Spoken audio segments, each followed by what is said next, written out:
dari Neng Rini gitu kan. Setuju, pas nazar suami ada penyakit kulit di wajah, tetapi alhamdulillah ternyata beliau sesuai dengan doa. Nah, maksudnya mungkinnya ada beberapa yang kita sudah doa segala macam sesuai dengan harapan kita, ini banyak juga. Ini ternyata Neng Rini mendapatkan pasangan yang sesuai dengan doanya. Mungkin ada tanggapan dari Mas Tian, ya Mas? Iya loh, bener. Artinya kita tuh kan gini kan ya sebenarnya. Kita tuh nggak tahu gitu kan. Ke depannya tuh seperti apa. Takdir tuh nggak ada yang tahu kan. Ke depannya seperti apa. Kan seperti itu. Artinya kalau kita sudah, dan ini juga pemahaman yang kurang tepat gitu ya. Di kebanyakan umat muslim saat ini itu adalah nganggep bahwa istikharah itu sholat untuk minta petunjuk gitu. Kayak cari wangsit. Ini susah banget ngasih taunya gitu. Jadi cara ngambil keputusan dalam Islam termasuk nggak cuma urusan menikah ya, tapi termasuk menikah adalah ya kita mencari informasi sebanyak-banyaknya dulu, minta pendapat ke orang-orang yang berilmu tentang itu, dan kemudian kita pertimbangkan baik-baik, kemudian memutuskan. Setelah memutuskan, kita sholat istikharah untuk diberikan petunjuk. Artinya mutusin duluan, baru sholat. Kalau nggak percaya, baca coba teks doa sholat istikharah gitu. Jadi minta didekatkan atas yang sudah diputuskan. Artinya keputusannya sudah terjadi sebelum menjalankan. Jadi memutuskan dulu sebelum menjalankan, sholatnya di sini. Jadi jangan sebelum memutuskan udah sholat. Walaupun nggak ada salahnya juga gitu ya. Cuman yang lebih tepat adalah seperti itu. Jadi sholat istikharah itu kayak kalau bahasanya orang zaman sekarang kayak asuransi gitu. Jadi kayak perlindungan. Artinya apapun yang kita putuskan, ba'da istikharah itu semuanya keputusan yang terbaik. Kalaupun misalnya buruk, Allah akan hindarkan. Kalau misalnya baik, itu akan terjadi. Nah, problemnya pertanyaannya kan gini, baiknya di titik ini sekarang segera atau baiknya 50 tahun lagi, nggak ada yang tahu. Kayak gitu kan. Jadi kita istikharah, terus ternyata menikah, terus ternyata Masya Allah suaminya ini kasar, jahat, nggak punya adab, nggak punya akhlak, nggak sholatnya nggak di masjid, kayak gitu, bla bla bla segala macam. Padahal udah istikharah loh, dan sudah sholat loh, nggak ketahuan, ya udah. Selama tidak melakukan dosa besar, bersabar aja, kayak gitu kan. Artinya minta doa, berdoa ke Allah, minta kemudahan, doakan suaminya dan seterusnya. Selama tidak melakukan dosa besar ya. Siapa tahu gitu ya. Artinya kebaikannya tuh disimpan di ujungnya. Gitu. Artinya nanti dari dia lahir anak-anak yang soleh itu bisa loh, dan dia nanti berubah di ujungnya itu bisa. Dan banyak orang-orang yang kayak gini yang berubah di ujung hidupnya atau berubah dalam perjalanan masa hidupnya. Gitu. Artinya ya seperti ini terjadi. Karena dulu waktu pertama nikah ya orang yang nggak bagus juga, nggak benar juga gitu ya. Artinya nggak inilah, bukan orang yang sabar, kemudian bukan orang yang rajin gitu. Cuman alhamdulillah itu semua sudah diperbaiki gitu. Artinya ya seperti itu prosesnya dalam hidup gitu ya. Itu juga introspeksi buat kita sendiri masing-masing. Artinya kita juga tidak sempurna dalam kondisi menikah itu. Bisa jadi juga kita bukan orang yang diharapkan, masih sering bandel atau sering jawab kalau misalnya dinasehatin, baik suami atau istrinya kayak gitu ya. Ke orang tua itu adabnya masih kurang, ya kayak gitu gitulah. Sekali lagi gitu ya, artinya dalam mengambil keputusan itu jangan buru-buru gitu. Artinya kita tidak tahu Allah itu nyimpannya seperti apa. Pernah nyimpan kebaikan itu di mana? Pernah dengar cerita kayak gini kan, bahwa um, ada orang ya punya anak gitu, kemudian anaknya itu main lari gitu kan. Ini nggak ngerti cerita bohongan sih, cuman sebagai hikmah aja ya. Lari-lari main di luar gitu, terus tiba-tiba kakinya nginjak paku atau kenapa gitu ya, harus diamputasi. Sesuatu yang buruk dan musibah kan gitu ya. Udah kakinya hilang satu. Nah, tapi kemudian beberapa hari kemudian diumumkan bahwa semua orang yang sehat, yang punya kaki dua, sehat badannya, jasmaninya, dipanggil untuk jadi pasukan perang. Dan dia selamat gitu, karena dia nggak punya kaki satu gitu, jadi dia nggak dipanggil. Dan semua yang dipanggil perang ternyata 80% mati gitu di medan perang. Seperti itu. Jadi itu adalah sebuah kebaikan yang terselimuti dengan sesuatu yang tidak kita sukai. Nah, ingat kan bahwa belum tentu ya apa-apa yang kita suka itu yang terbaik buat kita, dan belum tentu apa-apa yang kita tidak suka itu sesuatu yang buruk buat kita gitu. Allah yang lebih tahu dan kita nggak tahu. Jadi setelah kita memutuskan, istikharah terus dijalankan, sabar atas hasilnya. Insya Allah yang terbaik yang terjadi. Gitu. Jadi seperti itu gitu ya. Menerima takdir itu bagian yang susah ya dijalankan gitu. Terutama kalau kurang ini ya, belum terbiasa gitu. Tapi pengalaman Ana tuh nikah berapa tahun ya? Sekarang itu berapa tahun sih Ana nikah? ya udah 15 tahun lebih lah ya kan nikah itu. Ya, 15 tahun lebih, 17 tahunan. Itu ngelihat semua doa anak itu terwujud. Artinya belum ada yang dulu anak minta segala macam itu terwujud. Anak lah, pekerjaan segala macam itu semua terwujud. Nggak ada yang nggak dikabulkan sama Allah. Itu yang pertama. Yang kedua, apa-apa yang anak anggap buruk itu ternyata sesuatu yang baik ujungnya. Ini contoh realnya, anak bangkrut, ninggalin utang banyak.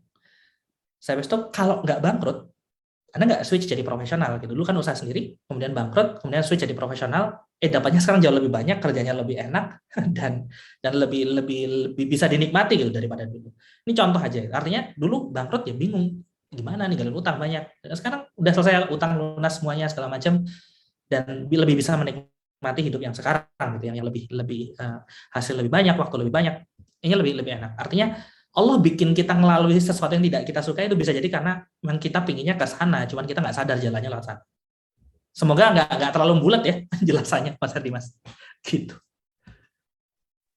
Iya Mas, jadi intinya bagaimana kalau kita misalkan mendapatkan pasangan yang sudah ditakdirkan Allah pasangan kita, bagaimana kita bersama-sama untuk merubah pasangan kita ataupun bagaimana istilahnya kita bareng-bareng bersama berjuang bersama sehingga kita mendapatkan suatu hal yang enak bukan yang nikmat ataupun kita bagaimana bisa menerima pasangan kita walaupun tidak karena pasangan memang tidak ada yang sempurna gitu.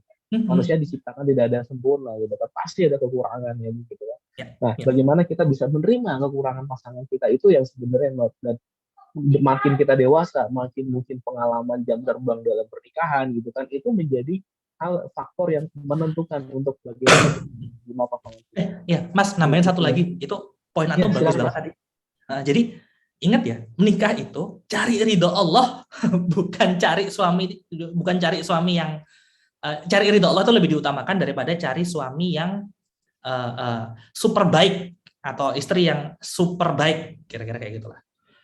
Artinya tujuan utama kita, ingat ya, tujuan utama kita hidup itu beribadah, termasuk menikah itu beribadah.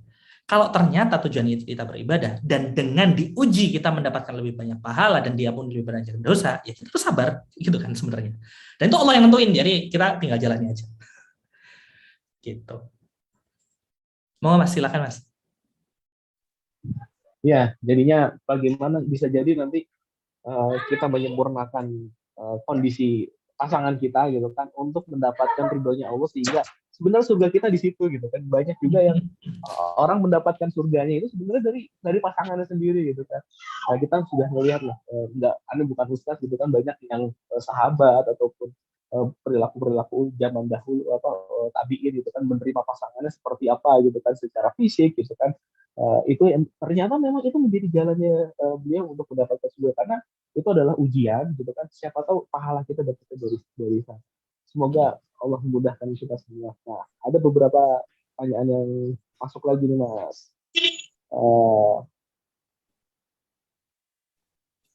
Sudah punya ilmu kalau memilih pasangan itu punya yang pilih agama, akhlaknya bagus, tetapi realitanya faktor ekonomi diutamakan, terutama yang masih single. Gimana? Balik lagi Mas. Gimana Ustadz? Tadi mungkin udah dijelasin ya. Antum bukan Ustadz, tapi memang founder di PLN gitu kan. Oke, kita abaikan aja Ustadz. Nah, ini mungkin ada tanggapan Mas. Ya. Jadi pertama santai aja. Artinya kalau memang orangnya itu dari awal menilai harta atau materi, itu lebih baik antum dinilai sekarang dan ditolak sekarang daripada antum menikah kemudian jadi masalah setelah menikah. Gitu kan sebenarnya kan. Daripada antum terima nikah tuh nanti setelah menikah istri itu komplain ini itu segala macam, kurang ini kurang itu, nggak akan nyaman nikah itu. Mendingan sekarang deh ditolak. Gini artinya nggak perlu khawatir baik yang ikhwan atau yang akhwat. Artinya kalau ditolak itu ya bagus, artinya itu nggak cocok, udah selesai. Gitu aja, gampang. Nanti artinya yang cocok itu adalah orang-orang yang memang benar-benar cocok sama antum, yang mau sama antum, yang sesuai dengan antum gitu. Artinya jangan membebani diri. Dan itu nggak ada masalah. Anak kasih tahu ya, buat ikhwan terutama, kita banyak mengira, apalagi yang belum pernah nikah, bahwa sayang banget kalau nggak dapat istri yang secantik mungkin, kira-kira kayak gitu ya. Karena dulu juga sama kayak gitu kan. Dan itu wajar lah laki-laki. problem utamanya adalah kebahagiaan dalam pernikahan itu sedikit sekali dipengaruhi oleh kecantikan istri. Jauh lebih dipengaruhi dari akhlak istri. Gitu ya.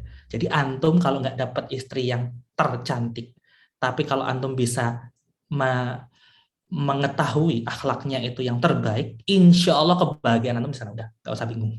Gitu. Sesimpel itu. Yang nerimo, yang bersabar, yang legowo, yang taat, itu jauh lebih menenteramkan hati dibandingin yang cantik. Gitu. Jadi nggak usah khawatir. Banyak yang kayak gitu. Semoga menjawab ya, Mas Abbas. Mas Abbas tadi yang nanya. Gitu Mas tadi, Mas. Iya, makin banyak nih pertanyaannya. Jadi istilahnya ada quote dulu, apa Mas? Ustaz lagi itu kan. Jadi kalau kecantikan itu akan luntur, tetapi bagaimana yang mempunyai seorang istri yang soleha ataupun seorang yang berbaik budi itu tidak akan luntur dengan zaman karena makin lama kesolehan akan bertambah dengan kebaikan budi akan bertambah, tetapi kecantikan makin lama makin luntur gitu kan. Sekarang kalau misalkan yang kondisi sudah usia gitu kan, tidak ada lagi yang cantik gitu kan, misalkan nenek-nenek gitu kan, tidak ada yang cantik gitu kan, lebih cantik pasti yang Itu benar loh. apa namanya Jadi itu udah kuat itu. orang yang belum nikah itu nggak akan kebayang ya hal-hal yang seperti itu. Cuma beneran, kalau antum udah menikah, sebulan, 2 bulan, 3 bulan, setahun udah nggak ada cantiknya. Bosen tiap hari lihat kayak itu sama aja gitu. Beneran, itu terjadi. Karena manusia itu desainnya memang kayak gitu, mudah beradaptasi terhadap sesuatu yang jelek dan terhadap sesuatu yang positif. Jadi ya percaya aja deh bahwa fisik itu nggak jadi jaminan. Gitu.